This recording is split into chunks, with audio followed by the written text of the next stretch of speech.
Admiral Marcus Kane stood on the bridge of his ship, the UES Valiant. His eyes were fixed on the big screen that showed empty space. Nothing was there, but something should have been there. Something big and dangerous. For 3 long months, Kane and his crew had been tracking the Draconian Third Fleet. This was not just a few ships. This was a massive group of alien warships that had been destroying human colonies one by one. The fleet had 12 huge dreadnoughts, 47 cruisers, and over 200 smaller support ships. They moved like a pack of wolves through space, leaving nothing but death behind them. Captain Lisa Morgan walked up to Kane. She was his chief intelligence officer, and she looked confused.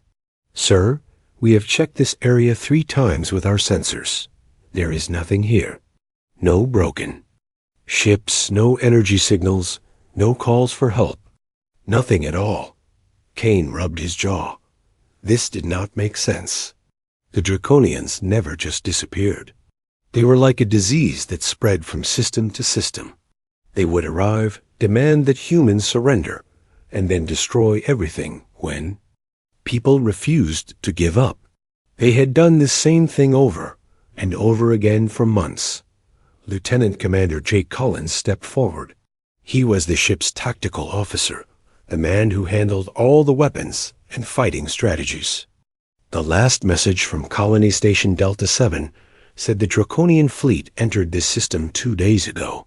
They were getting ready to bomb the planet when the signal stopped. Kane frowned as he looked at the tactical display. The Draconians were not creative fighters. They followed the same plan every time. They would jump into a system, surround the planet, ask for surrender, then start shooting when people said no. They were brutal and efficient. They had never changed their methods before. So why now? "Commander Beth Turner," Kane called to his communications officer. "Any word from our other fleets?" Beth shook her head. "No, sir. Admiral Rodriguez and his Second Fleet are still 3 days away from here. The Fourth Fleet is busy fighting other Draconian forces in the Tau Ceti system. We are alone out here." Kane nodded, but felt worry growing in his stomach. The Draconians had better technology than humans. They had more ships and more weapons.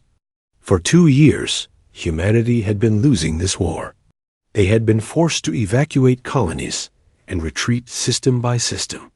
Human fleets were spread thin across the galaxy, trying to protect as many people as possible.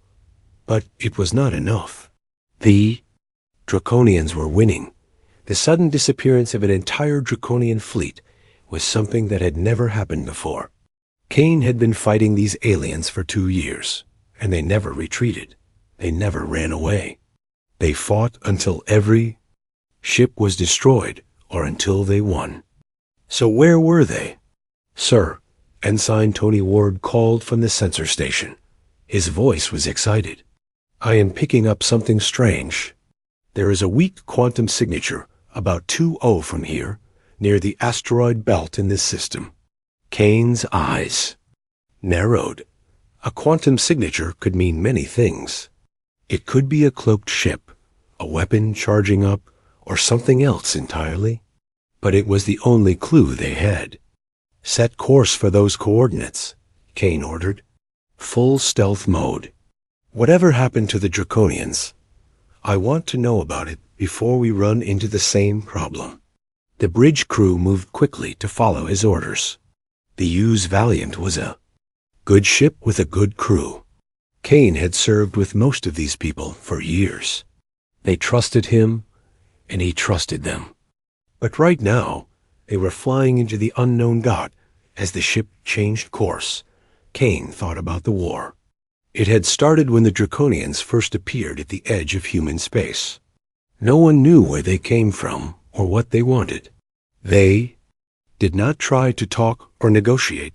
They just started attacking. Human diplomats had tried to make contact, but the Draconians killed them. Scientists had tried to study their technology, but the aliens destroyed any ship that got too close.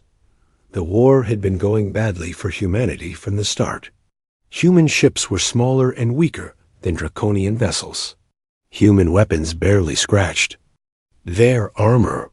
The aliens seemed to know exactly where to hit human ships to cause the most damage.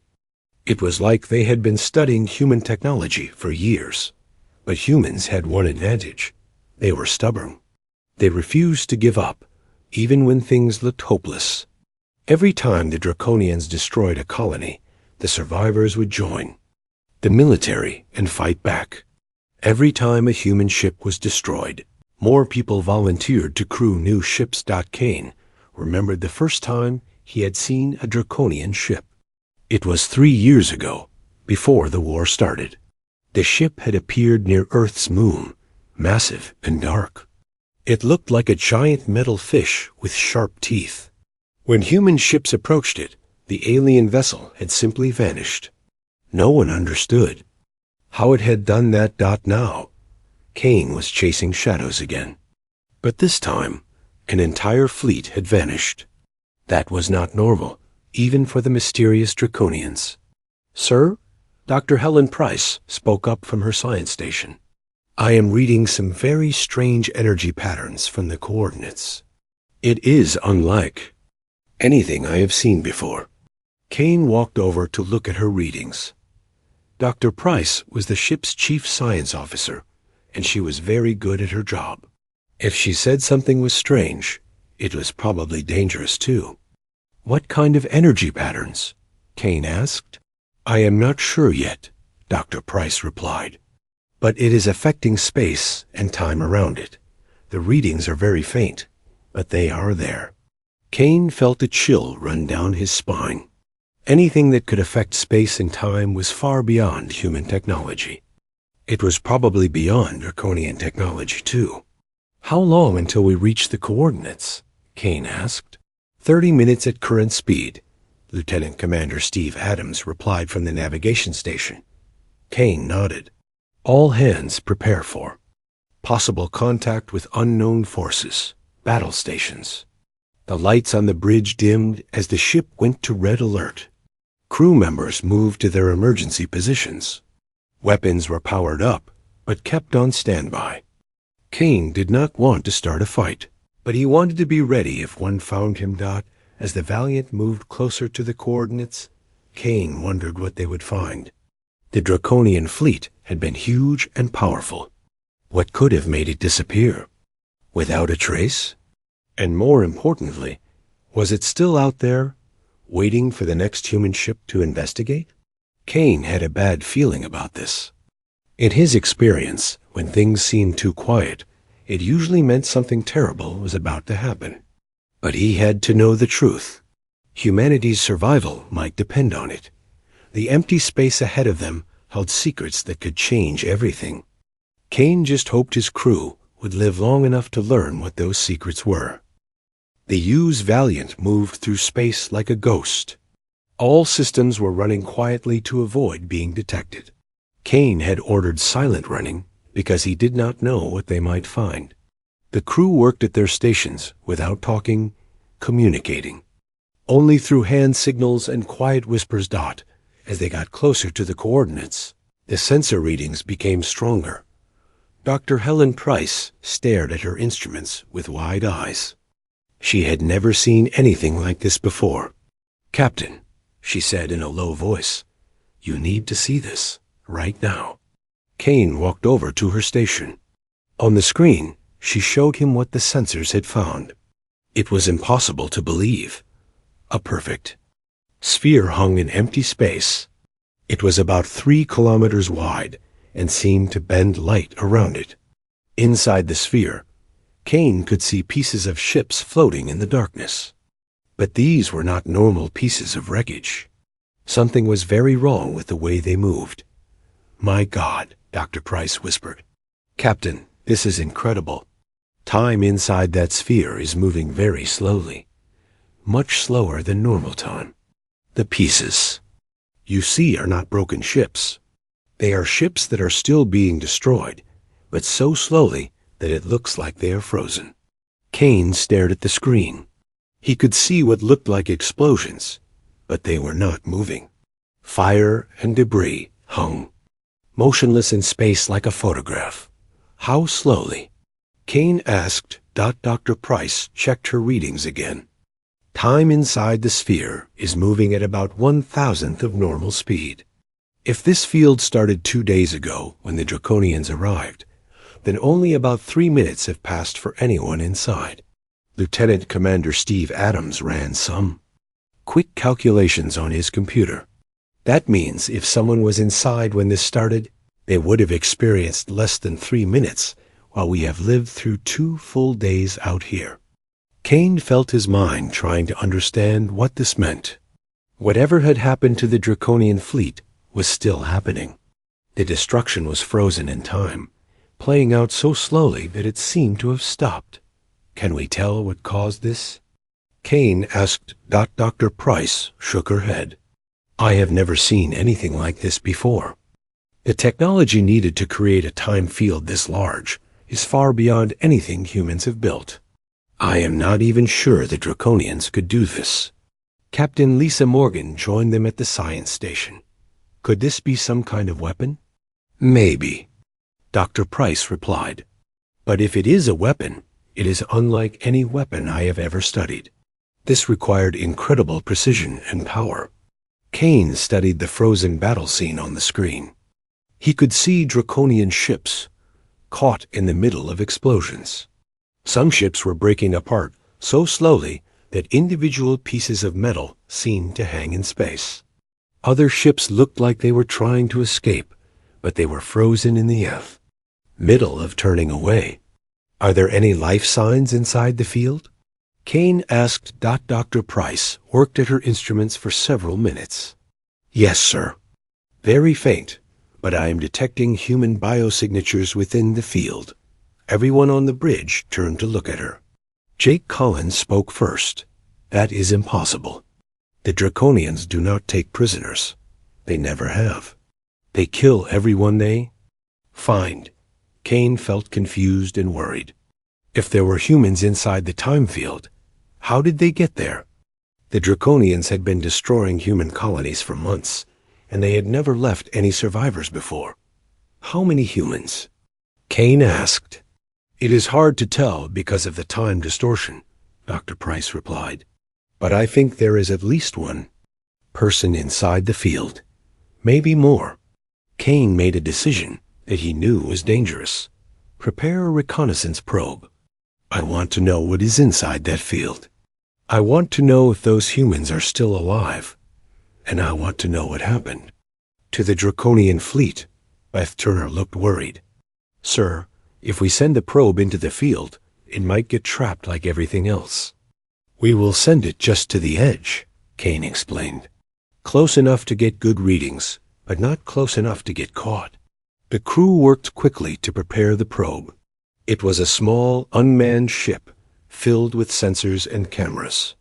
They programmed it to approach the time field carefully and send back as much information as possible. Kane watched on the main screen as the probe moved toward the mysterious sphere. As it got closer, the images became clearer. He could see the Draconian ships in much more detail now. Their hulls were black and covered with sharp spikes. Some ships were as big as human cities. Others were smaller, but still much larger than any human vessel. The probe is sending back data now, Dr. Price announced. I am getting detailed scans of the area inside the field. The information that came back was shocking. The probe's cameras showed that among the slowly exploding Draconian ships, there was indeed a human figure. The person was wearing a modified spacesuit and seemed to be moving normally, despite the time distortion around them. How is that possible? Morgan asked. How can someone move normally inside a time field? Dr. Price studied the data carefully. The suit.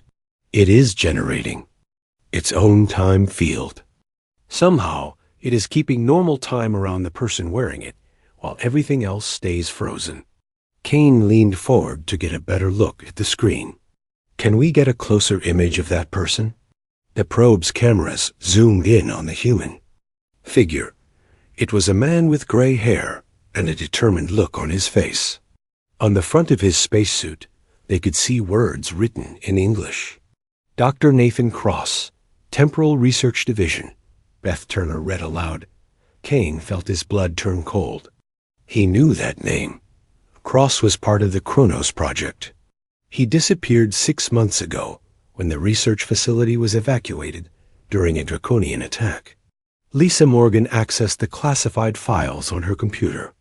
According to these records, Cross was working on time manipulation technology. The project was shut down when the Draconians attacked the research station where he worked. Kane remembered hearing about the Kronos Project. It was a top-secret program to develop weapons.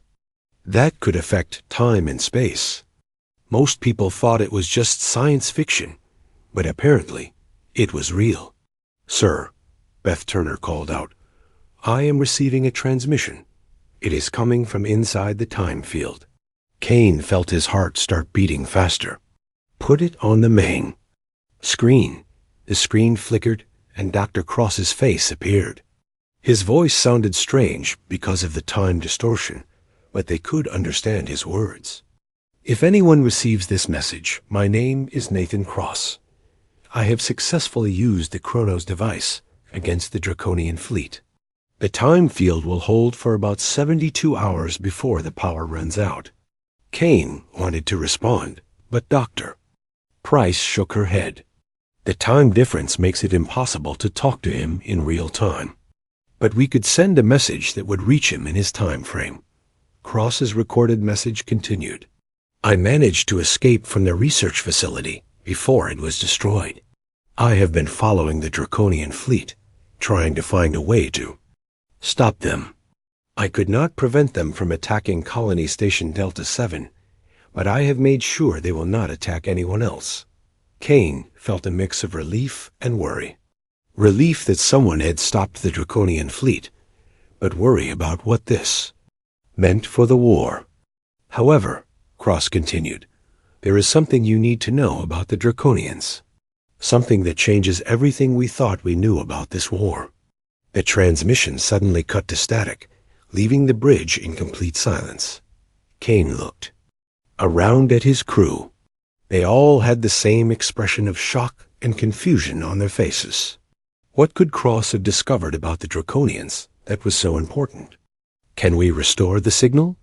Kane asked. Beth Turner worked at her station for several minutes. "No, sir. The transmission has ended, but I think he might send another message if we wait." Kane nodded. "We wait, and we prepare a message to send back to him. I want to know everything he has learned about the Draconians." As the crew worked to establish communication with Dr. Cross, Kane stared at the frozen battle scene on the screen. Something had changed everything they thought they knew about the war. He had a feeling that when they learned the truth, nothing would ever be the same again. Kane spent the next 12 hours preparing a message for Dr. Cross. The message had to be compressed and sent in a special way because of the time difference. What took minutes in normal time would take hours to reach Cross inside the time field. Crew worked together to create the message. They asked Cross to explain what he had discovered about the Draconians. They also asked about the humans he had mentioned and how he had managed to trap an entire alien fleet. While they waited for Cross's reply, Kane studied everything they knew about the Draconians. For 2 years, these aliens had been destroying human colonies without mercy. They never talked, never negotiated, and never showed any sign of wanting peace. They just attacked and destroyed everything in their path. But now, Dr. Cross was saying there was something different about them. Something that changed everything. Kane could not imagine what that might be. "Sir," Beth Turner called out, "we are receiving another transmission from Dr. Cross." Kane hurried to the main screen. Cross's face appeared again, but this time he looked tired and worried. "Admiral Kane," Cross began, "I received your message. I understand your confusion, but what I am about to tell you will be hard to believe." Kane leaned forward, listening carefully to every word. "I have been inside their ships, Cross continued. I have seen their records and their communications. The Draconians are not invaders. They are refugees. Their home world was destroyed by something called the Void Syndicate. Kane felt like someone had punched him in the stomach. What did he say? Lisa Morgan replayed the message. He said they are refugees, not invaders. Cross's message continued. The Void Syndicate is a machine intelligence that destroys entire star systems. It consumes everything in its path, turning planets and stars into energy for its own use. The Draconians have been running from this enemy for many generations. Kane could not believe what he was hearing. This cannot be true. We have seen what the Draconians do. They destroy our colonies. They kill our people. The Draconians attack our colonies not because they want to conquer us, Cross explained. They attack because they need resources and safe places to make defensive positions. They are trying to build a barrier between human space and the Void Syndicate. Dr. Helen Price looked at her instruments with growing concern. Sir, if what he is saying is true, then we have been fighting the wrong enemy this whole time. Kane felt his world turning upside down. Everything he thought he knew about the war was wrong. The Draconians were not evil monsters trying to destroy humanity. They were desperate refugees trying to survive against something much worse. But why do they kill everyone? Jake Collins asked. Why do they never try to talk to us? Cross seemed to answer that question in his next words. The Draconians believe that any species that is not strong enough to fight the Void Syndicate will only slow them down. They think that by destroying weaker civilizations, they can focus all their energy on building defenses against the real enemy. Kane rubbed his forehead. This was a nightmare. So they have been testing us, seeing if we are strong enough to be their allies. That is exactly right, Cross's message continued. But Admiral, I have detected something at the edge of this star system. The Void Syndicate has found us. The Draconians were not just running from their enemy. They were also serving as a warning. The real enemy is already here. Suddenly, every alarm on the bridge started ringing at once. Kane spun around to look at the sensor displays. Lieutenant Commander Steve Adams was staring at his screen with a pale face. Sir, Adams said in a shaking voice, massive contacts emerging from hyperspace. Size unknown, but they are much bigger than anything we have ever seen. Kane looked at the main screen and felt his blood turn to ice. Huge geometric shapes were appearing in space at the edge of the star system. They were not like any ships he had ever seen. They looked like giant metal pyramids and cubes, each one bigger than a space station. How many? Kane asked. 12. Confirmed contacts, sir. Possibly more still emerging. Kane watched as the alien ships moved through space with perfect coordination. They did not look like they were built by any living creature. They moved like machines, cold and efficient. The Void Syndicate, Kane whispered. Dr. Price was working frantically at her station. Sir, these ships are absorbing light around them. They are also generating massive energy fields that are affecting space itself. Kane could see what she meant. The space around the alien ships was bending and twisting in ways that hurt to look at. It was like reality itself was being damaged by their presence. How long before they reach us? Kane asked. Adams checked his calculations. At their current speed, they will reach the inner part of the star system in about 6 hours. Kane felt panic rising in his chest, but he forced himself to stay calm. His crew was looking to him for leadership, and he could not let them down. Get me Dr. Cross, Kane ordered. It took several minutes to establish communication because of the time field, but finally Cross's voice came through the speakers. Admiral, I can see the Void Syndicate ships on my sensors. We do not have much time. Kane took a deep breath. Doctor, can you modify the Chronos device? Make it bigger so it can affect the enemy ships. Impossible with the current power levels. Cross replied, but Admiral, there might be another way. The Draconian ships have exotic matter cores that power their engines. If we can make those cores explode inside the time field. Kane understood immediately. The explosion would be trapped inside the time field, but it would also be focused and made much more powerful. It would be like setting off a bomb inside a pressure cooker. How big would the explosion be? Kane asked. Big enough to destroy the Void Syndicate ships, Cross replied. But Admiral, the explosion would also destroy me and any surviving Draconians inside the time field. Kane felt his heart sink. Dr. Cross was willing to sacrifice himself to save humanity, but Kane was not sure he could ask someone to do that. Are there Draconian survivors inside the field? Kane asked. Cross's reply came after a long pause. Yes, Admiral. Several ships still have life support working. There are about 2,000 Draconians still alive, including civilians, families with children. The bridge fell silent. Kane looked at his crew and saw the same horrible realization in their eyes. To save humanity from the Void Syndicate, they would have to kill Dr. Cross and 2,000 innocent Draconians. There has to be another way, Lisa Morgan said. We cannot just murder them. Kane wanted to agree with her, but he could see the Void Syndicate ships getting closer on the sensor display. They were already starting to affect the outer planets of the star system.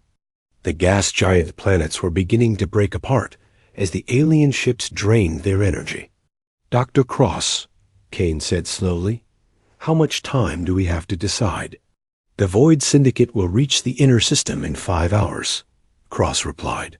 If we are going to do this, we need to start preparing now. Kane closed his eyes and tried to think. There had to be a solution that would save everyone. But as he watched the Void Syndicate ships tear apart planets with their energy beams, he realized that sometimes there were no good choices. Sometimes the only choice was between saving some people or losing everyone. Dr. Cross, stand by, Kane said. I need to talk to my crew. Kane looked around the bridge at the people who had served with him for years. They were good people, and they deserved to know the truth before they made this terrible decision. We have a choice to make, Kane said quietly. We can try to run and hope the Void Syndicate does not follow us. Or we can make a sacrifice that will save humanity but cost the lives of Dr. Cross and 2,000 Draconians. The crew looked at each other with grim faces. They all knew what the right choice was, even if it was the hardest choice they would ever make. Kane activated the communication system again. Dr. Cross, we need to know more about the Draconians. Are they willing to make this sacrifice? Cross's answer would determine the fate of 2 species and the future of the war that had defined their lives for 2 years. Kane waited for Dr. Cross's answer while watching the Void Syndicate ships move through space like deadly shadows. The alien vessels had already begun tearing apart the outer planets of the star system. Massive energy beams reached out from the ships and simply made entire moons disappear. The matter was being converted into pure energy to feed the machine intelligence. Admiral, Cross's voice came through the communication system. I have been monitoring Draconian communications inside the time field. They know what needs to happen. Their fleet commander wants to speak with you directly. Kane felt his heart beating faster. He had never spoken to a Draconian before. For 2 years, they had been faceless enemies who destroyed everything they touched. Now he was about to talk to one of them as an ally. Put him through, Kane ordered. The translation system worked for several minutes to convert the alien language into English.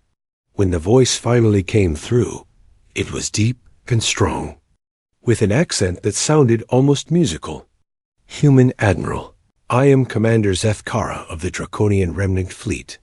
We have fought your species because we believed you were another threat that we needed to escape from. We were wrong about your people. Kane cleared his throat. Commander, Zeth Kara, we are looking for a way to save both our peoples from the Void Syndicate. There is no way to save us all, the Draconian commander replied. But there is a way to save our children and the future of both our species. My people have been running from the Void Syndicate for many generations. We have seen what they do to entire civilizations. They must be stopped here, or they will consume everything in this part of the galaxy. Kane looked at his crew. They were all listening carefully to the alien commander's words. Our ship cores can be overloaded to create a massive explosion. Zeth Kara continued. Inside the time field, this explosion will be contained and focused. It will tear a hole in space itself and send the Void Syndicate machines into a dimension where they cannot return. Dr. Cross's voice joined the conversation. I can modify the Chronos device to create a containment field around the explosion, but I will need to stay inside the time field to maintain the controls. The exotic matter explosion will be very powerful. Kane felt the weight of command pressing down on him. He had made difficult decisions before, but never anything like this. He was being asked to approve the deaths of a human hero and 2,000 aliens who had once been his enemies, but were now his allies. Is there absolutely no other way? Kane asked. No, Admiral, Cross replied. The Void Syndicate ships are too powerful and too many. Our weapons cannot hurt them. This is the only chance we have. Kane looked at the main screen, where the Void Syndicate ships continued their advance. They had reached the middle planets of the star system now. He watched in horror as they began to dismantle an entire planet piece by piece, converting its matter into energy. How long do we have? Kane asked. 3 hours until they reach the inner system, Steve Adams reported. 2 hours if we want. To be sure the explosion happens before they get too close. Kane made the hardest decision of his life. Dr. Cross, Commander Zeth Kara, prepare for the operation. We will create the explosion you described. Admiral, Cross's voice was steady and calm.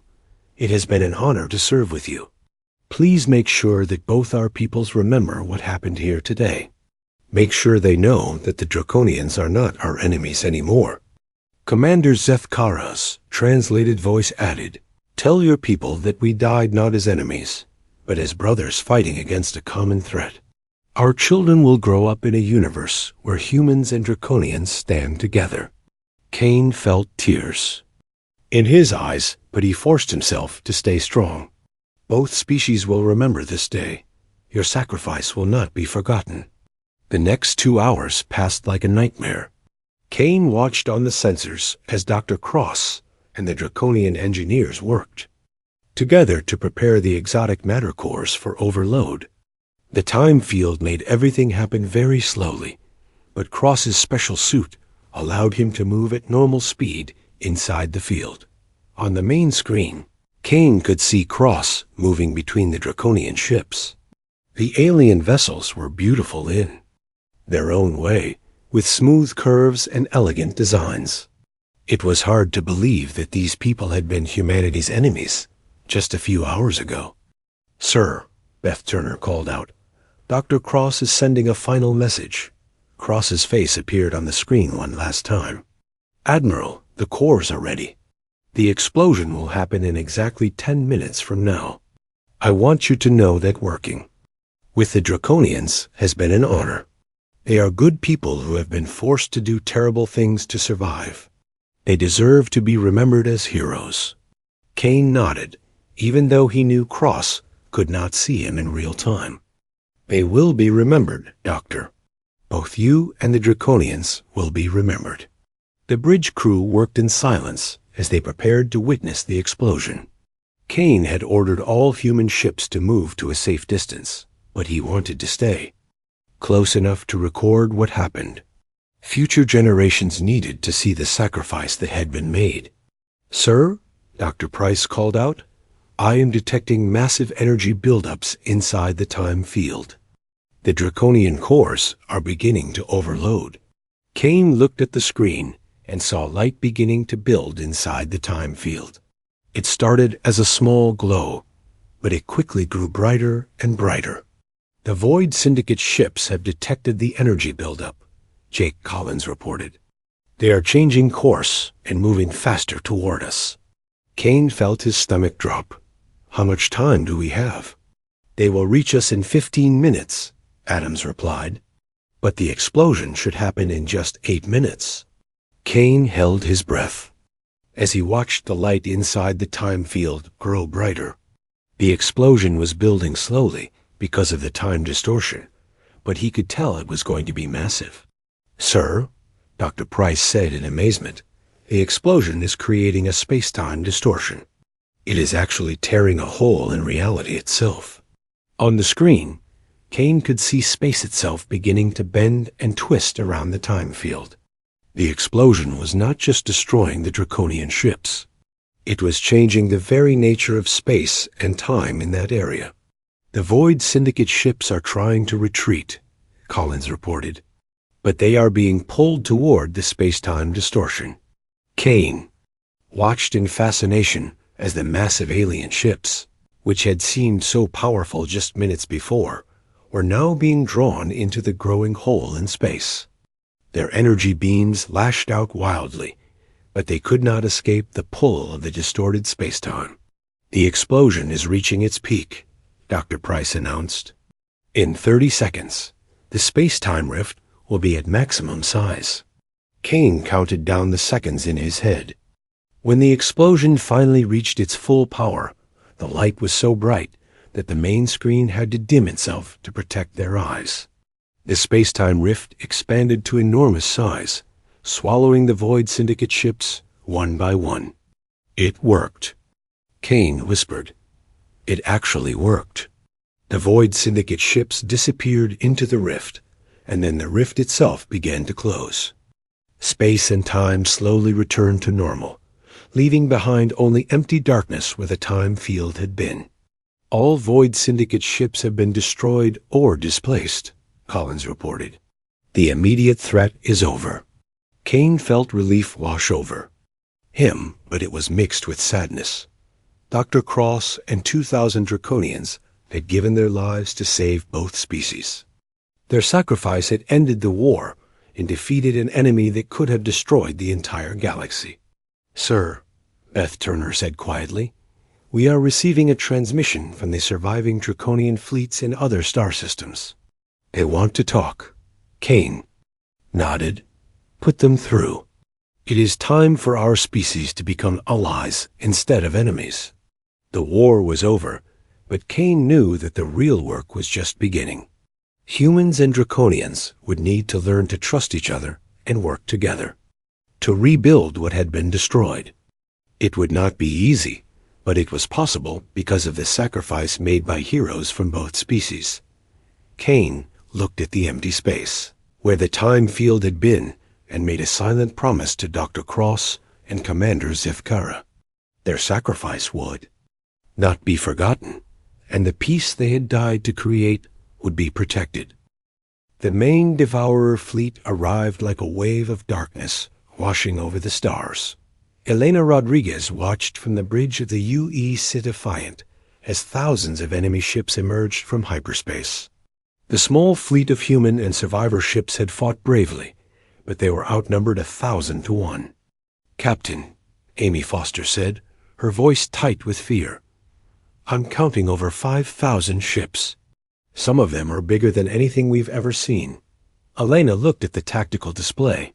The largest Devourer ship was the size of a small moon, covered in weapons and bristling with energy. It was the kind of ship that could destroy planets just by flying close to them. "Danny," she said to her engineer, "how are our systems?" Danny Walsh looked up from his controls. His face was covered in sweat, and his hands shook slightly. "We're running on fumes, Captain. Shields are down to 10%. Weapons are barely functional. And we lost contact with 3 of the survivor ships." Elena felt her heart sink. The first battle had been hard enough. This looked impossible. "Sir?" Dr. Webb said from the science station. I'm reading massive energy buildup from the command ship. They're preparing to fire on the moon. Elena understood. The Devourers were not just here to destroy the survivors. They were here to make an example. They would wipe out the moon and everything on it, showing the galaxy what happened to those who resisted. We can't let them do that, Elena said. Captain, Amy said quietly, we don't have enough firepower to stop them. Maybe if we had more quantum torpedoes, or if the Earth fleet was here. The Earth fleet is still days away, Elena replied. We have to work with what we have. Veltar's voice came over the communication channel from the moon base. Captain Rodriguez, we have something that might help, but it requires a great sacrifice. What do you mean? We've been working on a project for decades. A way to turn the Devourers' own technology against them. We can create a feedback loop through their network that will destroy their entire fleet. Elena felt hope stir in her chest. That sounds too good to be true. What's the catch? The weapon requires enormous amounts of energy, more than any ship can produce. It would need. Veltar paused. It would need a ship to sacrifice its reactor core. The explosion would power the weapon, but the ship and crew would be destroyed.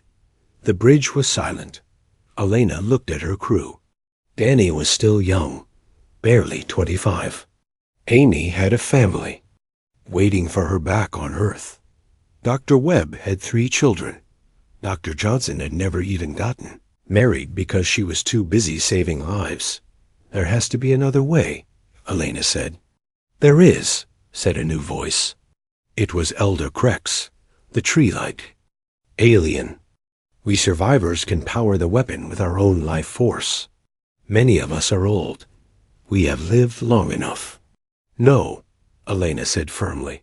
We're not asking anyone to die for this. Captain, Danny said quietly, maybe we don't have a choice. If we don't stop them here, they'll destroy everything. Every human world. Every survivor colony. Everyone dies anyway. Elena wanted to argue, but she knew he was right. The Devourers were not just here to destroy Haven. They were here to send a message to the galaxy. Submit or die. There might be another way, Dr. Webb said suddenly. What if we combine our reactor with the alien technology? Not to destroy our ship, but to create something new? What do you mean? Elena asked. The survivors have energy manipulation technology we've never seen. If we modify our reactor with their systems, we might be able to create enough power without destroying ourselves. Veltar's voice came over the radio. It's possible, but it would require perfect timing, and we would have to modify your ship while in battle. Elena made her decision. Do it, Danny. Prepare the reactor for modification. Amy, keep those ships away from the moon. Webb, work with Veltar on the technical details. The next hour was the longest of Elena's life. While the battle raged around them, teams of survivors beamed aboard the UEC Find to modify the ship's systems. Danny worked alongside alien engineers, combining human and alien technology in ways that should have been impossible. The Devourers pressed their attack. More survivor ships were destroyed. The moon base's shields began to fail. But the survivors fought with a desperation born of hope. For the first time in decades, they had a chance to strike back. Captain, Amy reported, the Devourer command ship is preparing to fire on the moon. Whatever we're going to do, we need to do it now. Danny, are we ready? Elena asked. As ready as we'll ever be, Danny replied. But Captain, I don't know if the ship can handle this much power. We might tear ourselves apart. Then we better make sure it works the first time. Elena opened a channel to all the survivor ships. This is Captain Rodriguez. We're about to try something that's never been done before. If it works, we'll hurt the Devourers worse than they've ever been hurt. If it DOESN, single quotes T dot dot dot. Well, it's been an honor fighting alongside you. The modified reactor came online. Energy flowed through the ship's systems in patterns that human science had never imagined. The U's Defiant began to glow with a light that was not quite natural. Veltar, Elena said. Are you ready? Ready, Captain. Initiating the feedback weapon now. What happened next was beautiful and terrible. The UE's Defiant became a beacon of pure energy, sending waves of power through space. The energy hit the Devourer fleet and began to spread from ship to ship through their network. The Devourers realized what was happening, but it was too late. Their own technology, which connected all their ships, became a weapon against them. The feedback loop spread through their fleet like a virus, overloading their systems and tearing their ships apart. The largest Devourer ship, the moon-sized command vessel, began to shake and crack. Its shields failed. Its weapons went offline. Then, with a flash of light that could be seen from several star systems, it exploded. The explosion was so massive that it destroyed hundreds of other Devourer ships. The remaining ships, their network, broken and their command structure shattered, began to retreat. We did it, Amy whispered. We actually did it. But the victory came at a cost. The U's Defiant was badly damaged. Half the survivor ships had been destroyed, and thousands of lives had been lost. Elena looked at her crew. They were exhausted, hurt, but alive. They had done something that one thought possible. They had defeated the Devourers. Sir, Dr. Webb said, I'm reading something strange. The feedback pulse didn't just hit the ships here. It traveled through the Devourer network across the galaxy. We may have damaged their entire fleet. Elena felt tears in her eyes. The galaxy was safe. Not just this system, but all the worlds that the Devourers had been planning to attack. Over the next few days, the survivors worked to repair their ships and count their losses. The moon base began to expand as more refugees arrived from hiding. Places throughout the galaxy, species that had been enemies for centuries, worked together to rebuild. Elena received a message from Earth. The human fleet had arrived to find the battle over and the enemy defeated. Admiral Carter's face appeared on her screen, showing amazement and pride. Captain Rodriguez, he said, you've done something incredible. The entire galaxy is talking about what happened here. You've given everyone hope. We all did it together. Sir, humans and aliens working as one. That's what made the difference. Elena stood on the observation deck of the rebuilt UEC's Defiant, looking out at the stars. The ship had been repaired with a mixture of human and alien technology. It was faster, stronger, and more advanced than any human ship had ever been. But more importantly, it was a symbol of what could be accomplished when different. Species worked together instead of fighting each other. Danny joined her at the window. Captain, I've been thinking about what comes next. The Devourers are still out there, even if we hurt them badly. And there are probably other threats we don't know about. Elena nodded. That's why we're not going home. We're going to keep exploring. Keep looking for people who need help. Keep building bridges between species. And if we find more Devourers, Elena smiled, then we'll show them what we showed the others. That the galaxy is not defenseless anymore. That there are people willing to fight for each other. The UE's Defiant turned away from the moon and headed for deep space. Behind them, the survivors continued their work of rebuilding. Ahead of them lay the unknown, full of dangers and wonders. But Elena was not afraid. She had learned something important in the battle against the Devourers. No matter how dark things seemed, there was always hope. No matter how powerful the enemy, there were always people willing to fight for what was right. The cry for help had been faint, but it had been heard. And when humans arrived, they had brought more than just weapons. They had brought hope, courage, and a willingness to stand beside anyone who needed help. The galaxy was a little safer now, and Elena Rodriguez and her crew were ready to keep it that way.